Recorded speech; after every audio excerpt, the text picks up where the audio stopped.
KB Studios. Holy Tati Master. Are you same boss? Watch and know. Goma dina losi. Meteor Yash. Kasa. Amaingwana. Tati amaingwana. Jodisi. Ndakufunga mkazi wangu. Ndakufunga mai wangu. Ndakufunga baba wangu. Ni vana wangu. Ndakufunga mkazi wangu. Ndakufunga vana wangu. Ndakufunga mai wangu. Ati Master. Ndakufunga mkazi wangu.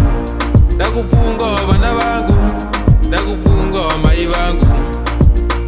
Na baba wangu. Indangariro inofunga zakawanda. Indangariro inona zeze. Nyangwe uri kure unovaona zakawanda. Nyangwe uri pedo unova wafunga zeze. Mukadzi wangu, vana vangu, amai vangu, na baba vangu. Wachano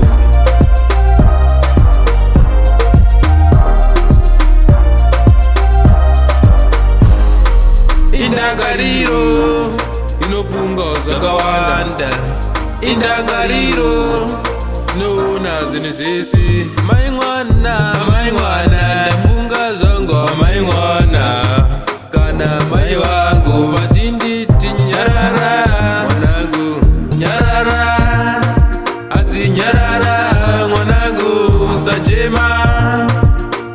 Amai wangu vakakosha, baba vangu vakakosha. Ndinoada kufura zini zese. Ai wangu ndoada, na baba ni ndoada, na wana dense.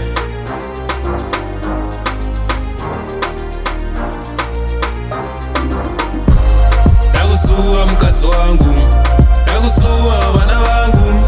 Ndakusuwa mai vangu. Ati Master. Ndakusuwa mkazi wangu.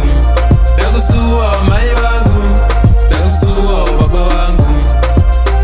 Ne vana vangu. Waina amai mwana waina.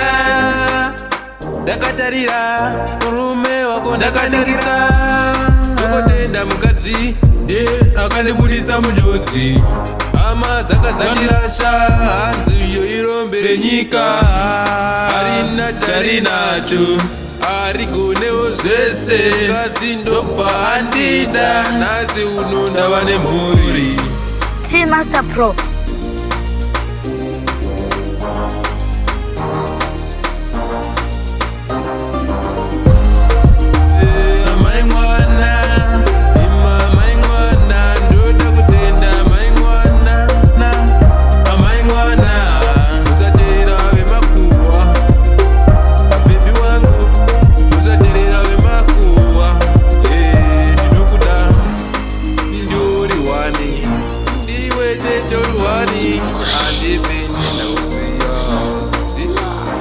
Wachanu Tati Master.